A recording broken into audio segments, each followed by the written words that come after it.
이스라엘의 성경지리 답사를 가서 보게 되면 깜짝 놀라는 것 중에 하나가 갈릴리 호수의 모습과 사해 바다의 모습입니다. 흔히 물고기가 많이 사는 갈릴리 호수는 맑고 푸른 바다로 생각을 합니다. 그런데 죽음의 바다라고 불려지는 이 사해 바다는 아마도 악취가 진동하고 오염되어 있을 것이다 라고 하는 선입견을 가지기가 쉽습니다. 그런데 막상 가면 사해 바다가 갈릴리 바다보다 더 깨끗하다라는 사실에 사람들은 의아해합니다. 죽음의 바다와 생명의 호수를 가르는 것은 그 물이 얼마나 깨끗하냐 투명하냐에 달려있는 게 아닙니다. 사실은 갈릴리 호수는 물이 들어오는 입구가 있고 나가는 그 출구가 있어요. 그래서 물이 흘러갑니다. 그런데 사해바다는 들어오는 곳만 있고 나가지 않습니다. 그래서 물을 흘려보내지 않고 계속 모여있는 그러한 바다입니다. 은혜도 마찬가지라고 생각하라 합니다. 내가 은혜를 받고 어딘가 흘러보내면, 그러면 우리는 생명력 있는 삶을 삽니다. 그러나 우리가 은혜를 받고 내 손에서 멈추게 되면 우리는 사회와 바다와 같은 삶을 살 수밖에 없습니다. 오늘 이 룻기를 통해서 하나님의 은혜가 어떻게 흘러가고 있는지를 저희들이 함께 살펴볼 수 있다고 생각을 합니다. 룻기의 배경은 사사시대입니다. 그래서 이 성경이 사사기 다음에 룻기가 나옵니다. 룻기는 아름다운 서정시와 같은 그러한 성경인데요, 부도덕하고 우상숭배하고 그리고 전쟁으로 얼룩졌던 암흑기, 이 사사시대에 한 줄기 빛과 같이 빛나는 한 사람의 이야기를 담고 있습니다. 그래서 룻과 보아스가 자신을 통해서 하나님의 은혜가 흘러갈 수 있도록 만들어줌으로 인해서 어둠 속에 한 줄기 빛과 같은 아름다운 이야기를 엮어냅니다. 이것이 룻기의 내용입니다.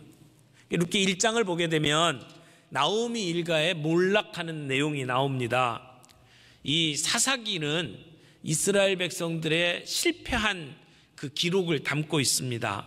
이 사사기와 마찬가지로 이 룻기의 1장이 그 시대가 얼마나 어두운 시기였는지를 보여줍니다. 그들이 이방 풍속을 쫓고 그리고 가뭄이 들면서 이방 나라로 옮겨갑니다. 그리고 이방 여인과 결혼을 합니다. 이게 사사시대의 일반적인 모습입니다. 그래서 이방인과 몸을 섞고 이방 문화와 함께 살아가는 그들의 모습을 하나님께서는 치십니다. 그래서 잘 살아보겠다고 떠났던 나오미의 일가는 오히려 세 과부만 남게 되는 그러한 한 가정의 몰락으로 이어집니다. 이 몰락은 어떤 의미에서는 하나님의 심판이라고 말할 수가 있습니다. 이런 가운데 나오미는 남편과 자녀들을 다 잃고 그리고 빈털터리로 다시 베들레헴으로 돌아오게 됩니다. 그러나 나오미는 그 가운데 하나님의 은혜를 붙잡고 베들레헴으로 돌아오게 됩니다. 오늘 이 2장부터 이어지는 이 말씀을 통해서 저는 세 가지 관점에서 함께 말씀을 나누기를 원합니다. 첫 번째는 포기하지 마십시오. 은혜를 붙잡으십시오 라고 하는 말씀입니다. 가문이 몰락했습니다. 더 이상 바라볼 것이 없는 가운데 이제 나오미와 룻만이 베들레헴에 돌아옵니다. 베들레헴에 돌아와서 이 룻이 이삭을 줍는 그러한 상황 속에 이 나오미가 이제 보아스가 우리의 기업을 물을 자라고 이야기를 하면서 그가 살아있는 자와 죽은 자에게 은혜 베풀기를 그치지 아니하는도다. 은혜 베풀기를 그치지 아니하는도다. 보아스를 향해서 은혜를 베푸는 자라고 이야기를 합니다. 여기에 은혜라고 하는 말이 헤세드라고 하는 말입니다. 이 헤세드, 은혜라고 하는 말이 나오면 늘 함께 따라오는 개념이 있습니다. 그것은 하나님의 언약이라고 하는 개념입니다. 이 언약의 내용이 뭡니까? 하나님이 우리를 구원해 주신다는 말씀입니다. 우리가 하나님께 돌아와서 하나님의 자녀가 되면 하나님은 우리에게 언제나 긍휼을 베풀어 주신다라고 하는 약속의 말씀입니다. 나오미가 베들레헴으로 다시 돌아가게 된 것도 우리가 다시 돌아가면 하나님이 우리를 불쌍히 여겨 주실 것이다 라고 하는 그 언약의 말씀을 붙잡고 하나님의 은혜를 간구하며 베들레헴으로 돌아오게 됩니다. 소망이 없이 절망 가운데 있던 나오미가 이 은혜를 붙잡고 베들레헴에 돌아옵니다. 그러므로 하나님의 은혜를 사모하십시오. 포기하지 마십시오. 하나님은 이 세상에 어떤 사람도 포기하지 않습니다. 하나님은 우리를 너무나도 잘 아시는 분입니다. 우리의 마음과 우리의 형편을 잘 아시는 분이에요. 동시에 우리가 얼마나 악한지를 아시는 분입니다. 우리의 부족함과 연약함을 아시는 분입니다. 그럼에도 불구하고 하나님은 우리를 결코 포기하지 않으십니다. 하나님이 포기하지 아니하는 인생을 우리가 포기하면 안 됩니다. 오늘 나오미는 그 절망의 땅에서 베들레헴으로 돌아오며 하나님의 은혜를 붙잡고 삽니다. 아침에 떠오르는 태양과 함께 주신 귀한 하루를 포기하지 않고 하루하루를 살아갑니다. 내게 능력 주시는 자 안에서 내가 모든 일을 할 수 있느니라 고백했던 사도 바울처럼 내가 빈곤에 처할 줄도 알고 풍부에 처할 줄도 알고 내가 가난에 처할 줄도 알고 내가 부한 곳에 처할 줄도 알고 어떤 상황이든지 내게 능력 주시는 자 안에서 내가 감당할 수 있다고 이야기했던 사도 바울. 사도 바울이 고백했던 그 고백이 저와 여러분들의 고백이 되기를 바랍니다. 오늘 본문에 보니까 룻이 어머니에게 와서 이렇게 얘기합니다. 내가 밭에 가서 누구에게 은혜를 입으면 그를 따라서 이삭을 죽겠나이다. 그랬더니 그 어머니가 내 딸아 잘 갔다 오너라 이렇게 이야기를 하죠. 마치 며느리인데도 불구하고 친정 어머니가 딸에게 이야기하는 것처럼 그렇게 룻을 대합니다. 그래서 이삭을 죽기 위해서 나가죠. 여러분, 이스라엘 공동체가 과부와 같은 가난한 사람들을 돕기 위해서 마련해 놓은 제도가 있습니다. 그 제도 중에 하나가 매년 추수철이 되면 밭이나 포도원이나 이 과수원에서 과일과 곡식을 거둘 때에 어느 정도를 남겨놓고 수확을 하도록 만들었습니다. 그래서 가난한 사람들도 그저 얻어먹는 게 아니고 가서 이삭을 주움으로 자존심을 지키면서 자신의 필요를 어느 정도 채울 수 있도록 도와주는 일종의 사회 보장제도였습니다. 오늘 본문은 이제 룻과 나오미라고 하는 사람의 만남을 설명을 합니다.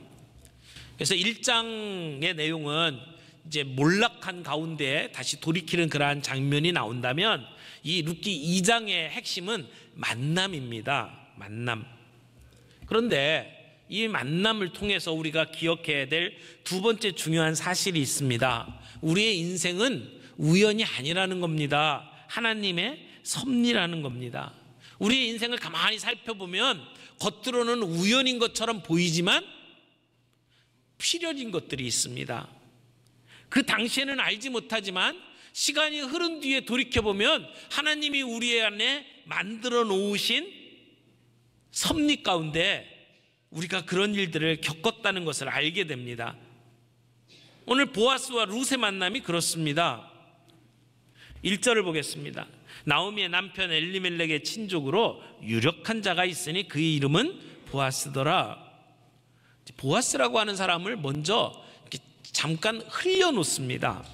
사실 보아스를 이렇게 미리 설명할 필요가 없어요. 얘기를 하다 보면 자연스럽게 보아스가 나와요.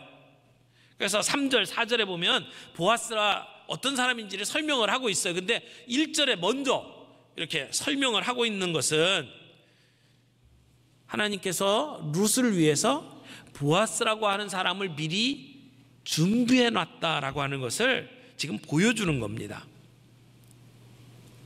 룻은 이때까지 보아스의 존재를 모릅니다. 룻은 알지 못하지만 하나님께서 룻을 위해서 준비하고 계신 것이 있었다는 것을 설명을 하는 것이죠. 룻을 위해서 기업을 물을 친족이면서 유력한 보아스를 준비하고 계셨다. 하나님은 우리가 비록 깨닫지 못한다 할지라도 우리를 위해서 준비하고 계시는 분임을 믿으시기 바랍니다.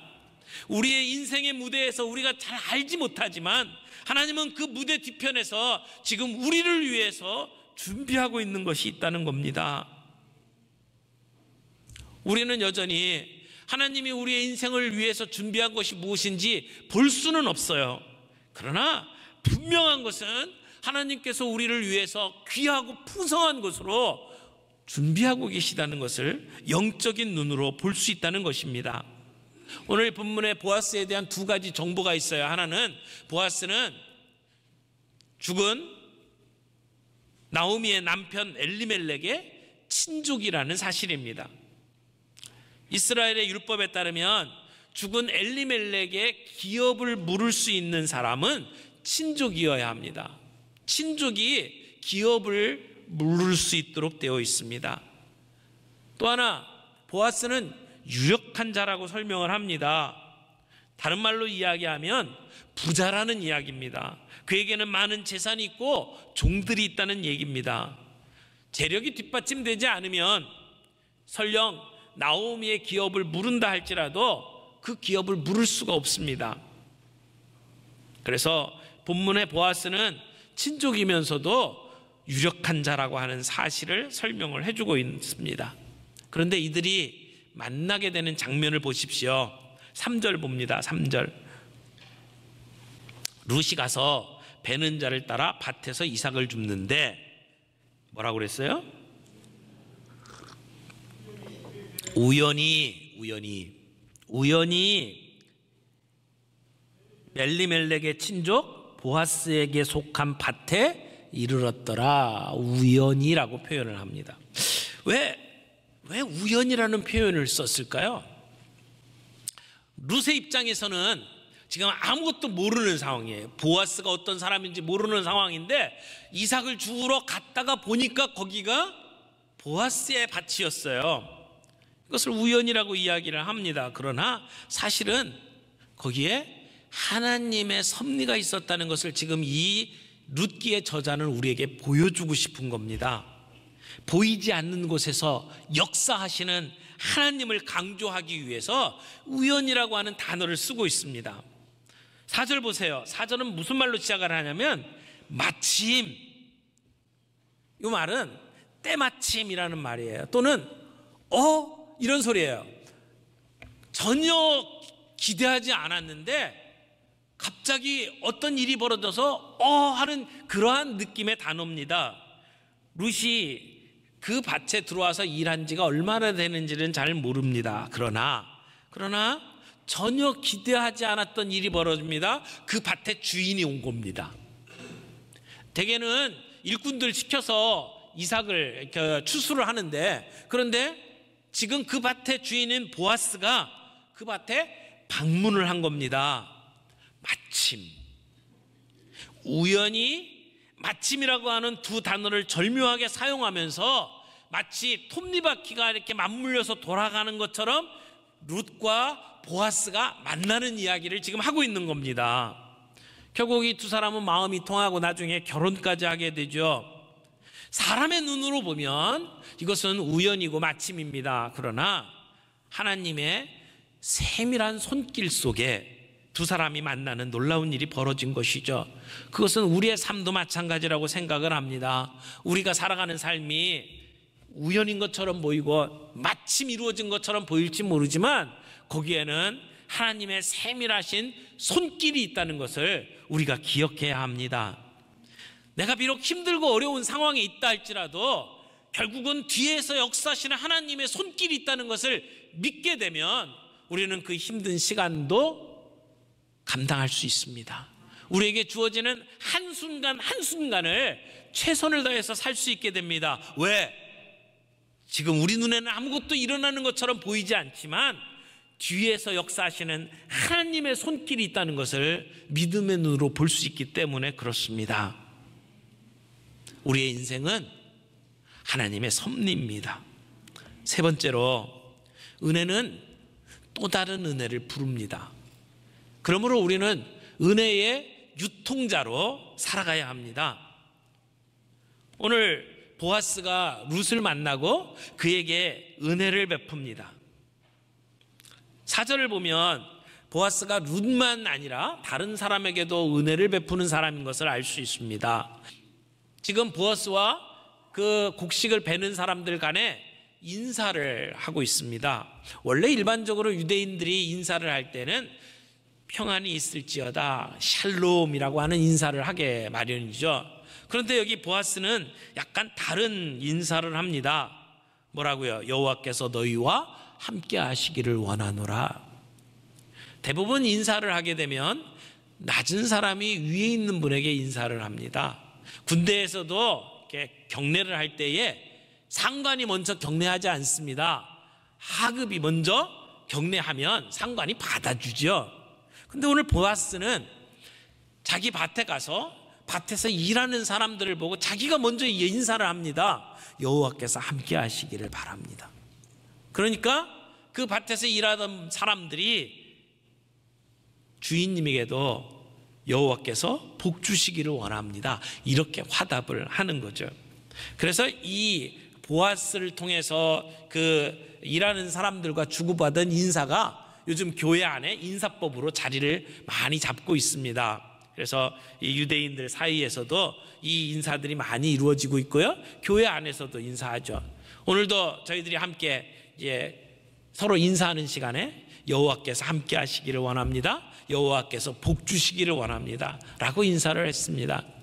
보아스는 사람들에게 선하게 대해주는 사람이었어요. 은혜를 베푸는 사람입니다. 그가 밭에 와보니까 못 보던 사람이 있어요. 못 보던 젊은 여자가 있죠. 낯선 여인이 그 밭에 있으니까 물어봅니다. 근데 젊은 여자라고 호칭을 하는 걸 봐서 보아스는 나이가 좀 있는 사람이죠. 상당한 나이 차이가 있습니다. 그런데 그 사환이 이렇게 대답을 합니다. 나오미와 함께 모압 지방에서 돌아온 모압 소녀입니다. 그 이야기를 듣는 순간에 보아스는 그가 누군지를 알아챘을 겁니다. 자기의 친족의 이 나오미가 모압에서 돌아오는데 한 모압 여인을 데리고 왔다는 소식을 들었을 겁니다. 룻이 어떤 사람인지를 알고 있는 거죠. 그러자 보아스는 그 룻을 데리고 이렇게 이야기를 합니다. 내 딸아. 여기 룻에게 내 딸아 라고 이야기를 하면서 이삭을 주우러 다른 밭에 가지 말라고 이야기를 합니다. 여기서 떠나지 말고 그렇게 이야기를 하죠.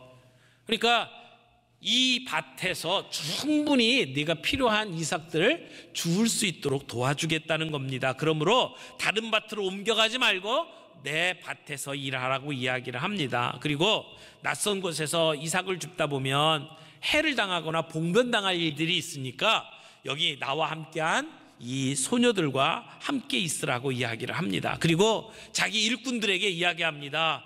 룻을 건드리지 말아라. 그리고 너희들이 이 곡식 단을 묶을 때에 여유 있게 흘리면서 묶어라. 그렇게 이야기를 해줍니다. 그리고 룻에게는 이 땡볕에 일하다 보면 목이 마를 테니까 와서 소년들이 길어온 물도 마음껏 마셔라.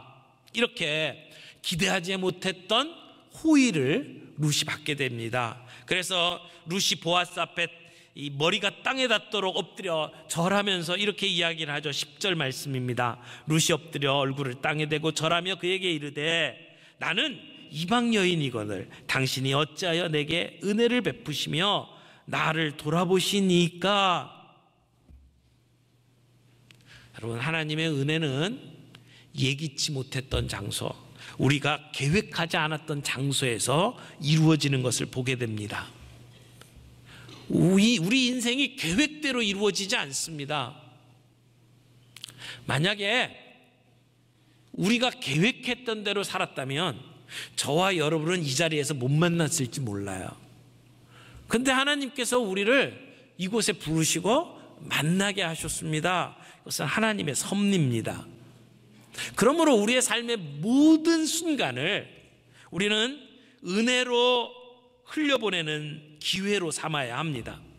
세상 사람들은 이런 때마침 어떤 우연히 일들이 이루어지면 야, 운이 좋았다 라고 이야기를 합니다. 그러나 우리는 운에 끌려 사는 삶이 아닙니다. 하나님의 인도하심으로 살아가는 사람입니다. 우리는 우연인 것처럼 보일지 모르지만 그 뒤에는 하나님이 계신 것을 우리는 압니다. 우리 눈에 보이지 않지만 하나님의 손길이 우리를 이끄시는 겁니다. 그래서 하나님이 갖고 계신 계획들이 우리의 인생을 통해서 이루어지는 겁니다. 그러므로 우리가 인생을 속단해서는 안 됩니다. 우리의 삶의 모든 순간순간들이 하나님의 은혜로 이루어지는 것을 알고 하나님의 은혜를 받아 누릴 뿐만 아니라 우리가 그 은혜를 흘러갈 수 있도록 도와드리는 것이 필요합니다.